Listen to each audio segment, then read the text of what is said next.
So Aaron Rodgers is back with the Green Bay Packers after a whole offseason of speculations about him potentially being traded, him potentially retiring, him potentially holding out. There were reports about him being very frustrated with the Green Bay Packers organization, particularly the general manager and the president, Mark Murphy. The general manager is Brian Gutekunst. The president's Mark Murphy. You get the point either way.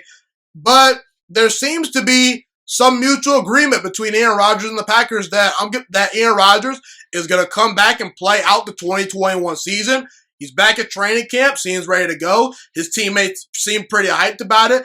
And Aaron Rodgers recently came out with a big-time press conference, expressed truly his biggest problems with the Packers organization. He was very authentic, very open, very smart in that press conference. He really put together a good press conference. Aaron Rodgers is really good on the mic. He's really good at speaking to the people, giving them the quotes that they want to hear. And there's also reports that Aaron Rodgers reportedly has been communicating with Brian Gutekunst and Mark Murphy. So, look, there's something to be said for the Packers, for right now kind of patching up this whole Aaron Rodgers situation, putting a Band-Aid on it and potentially fixing the situation. Aaron Rodgers also recently, got a new contract. Now, he's not guaranteed to be the Packers starting quarterback after the 2021 season. There are actual reports out there that potentially Aaron Rodgers could get traded after this year. So I'm not sure about that or what's going on there. But the Packers also did trade for Randall Cobb, who was a former Green Bay Packer that Aaron Rodgers, is good buddies with, who's familiar with them. Some of Aaron Rodgers' best highlight plays have been him throwing to Randall Cobb in the past. So I do think that was a great trade for the Packers. They've improved their wide receiver core. I think that they actually had a very good draft this past year. But the question is, have the Packers solved all their issues with Aaron Rodgers? And I gotta say, I'm not drinking the Kool-Aid right now. I'm not ready to jump on the bandwagon regarding if the Packers have fixed all of their problems regarding Aaron Rodgers. I'm not willing to admit that the Packers have fixed this Aaron Rodgers situation. Now, it's good that Aaron Rodgers mutually agreed to come back and play this year. I'm very excited. The NFL is always much, much better when Aaron Rodgers is playing at a high level. He's great for TV purposes. He's very entertaining to watch. And the Packers have a chance to win the Super Bowl. I think they have a pretty decent team. But I just can't ignore all the smoke screens that went on this past offseason and all the smoke screens and crazy reports that have gone on over the past couple of years. I need to see these things continue over a long period of time with Green Bay regarding Aaron Rodgers. Reports are that Aaron Rodgers and the Packers are communicating with one another. Hey, that's great. But this needs to continue.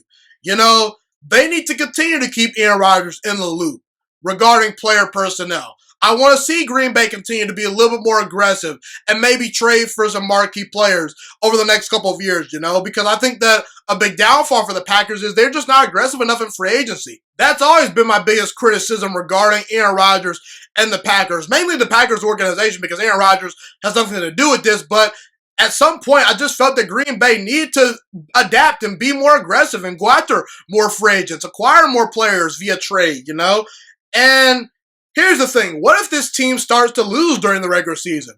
Does more Aaron Rodgers smoke screens come out, and things like that? Do the Packers come to the conclusion that, hey, maybe we need to start, looking towards the future with Jordan Love? What if the Packers don't win a Super Bowl this year? Because honestly, I think the only way Aaron Rodgers really 100% secures his spot as a Green Bay Packer for the next couple of years is if he wins a Super Bowl. Now, again, could he, win a playoff game and lose in the divisional round and have a great season and still come back and be a Green Bay Packer? I think that's possible, but at the same time, it still leaves a lot of things on the table because here's the thing. Jordan Love is still on the roster. And we're going to have preseason games this year to evaluate Jordan Love. What if Jordan Love kills it in the preseason games and the Packers disappoint in the playoffs? Green Bay right then and there could say, hey, we're going to rip the Band-Aid off. Jordan Love's on a rookie contract. We believe in the guy. Bye, Aaron. It was a great 13 to 14-year run with you, as a starting quarterback. But also you could look at it from this perspective. I truly believe that Aaron Rodgers is not threatened by Jordan Love, because if he was threatened by Jordan Love, I don't think all these smoke screens would have been coming out this year. I think Aaron Rodgers would have been at these little mini camps and OTAs and things like that from the jump, because if he knew Jordan Love was the real deal, he probably wouldn't have made things tough on Green Bay, because if he felt that Jordan Love was the guy, he'd be on his P's and Q's, and he'd not allow Jordan Love any opportunity to impress the coaching staff. So I could see a situation where, Green Bay, they just bail on Jordan Love and say, hey, we whiffed. It was a mistake, which I believe it was, to draft Jordan Love. I felt that at the time, Green Bay should have gone all in to try to add to the roster to compete for a Super Bowl rather than preparing for the future, because I felt Aaron Rodgers has several great years left, and quite frankly, I think I'm going to be proven right. So there's a lot of unknowns with Green Bay. It's a really weird situation still up to this point. I just think that the relationship between Aaron Rodgers and the Packers is good for now, but you've seen in the past, you guys probably have probably had a friend in the past where 1 minute they were fighting with their girlfriend, then the next minute it's all good and dandy for the next couple of months, then something comes up, they blow it, they're back to their old ways, and then it's over, So I don't know how this Aaron Rodgers situation is going to pan out. I think there's a lot of pressure on Aaron Rodgers to potentially win a Super Bowl this year, or at least make another deep playoff run if he wants to stay in Green Bay. Because if Aaron Rodgers wins another league MVP or wins another Super Bowl with the Packers, there's just no way on earth you can move on from that guy immediately. So I'm interested to see how the situation plays out in Green Bay, but I'm not willing to jump on the bandwagon that, Green Bay's organization, they fixed their problems. They're a well-run organization. And I don't think Green Bay is necessarily a dysfunctional organization, but I still think there are some flaws to how they do business and things like that. Now, again, I do like the fact that they went out and got Randall Cobb and that they've been communicating with Aaron Rodgers.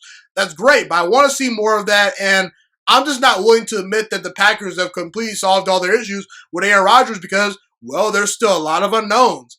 So that's how I'll leave that topic right there. Thank you so much for watching this video today. Please also note that the Juice Alert Sports Podcast is not just a YouTube channel. It is available on all podcasting platforms, including Spotify, Google Podcasts, iTunes, and Apple Podcasts. Also, if you enjoyed this video, be sure to like, comment, subscribe, and share this content with all your friends.